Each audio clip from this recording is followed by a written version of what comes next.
કાર્યક્રમના ઉદ્ઘાટક Shri professor Jay Dhruv, campus development officer, north Gujarat education society Patan નું પુષ્પ, શાલ અને મોમેન્ટ થકી સ્વાગત કરવા માટે હું ઉચ્ચતર માધ્યમિક વિભાગના શિક્ષક અને શાળાના કોઓર્ડિનેટર શ્રી યોગેશભાઈ એન પટેલને વિનંતી કરીશ. સાહેબ શ્રી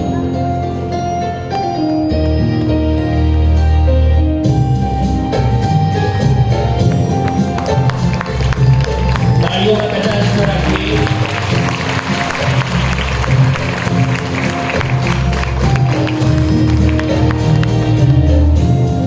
ખૂબ આભાર સાહેબ શ્રી. કાર્યક્રમના મુખ્ય મહેમાન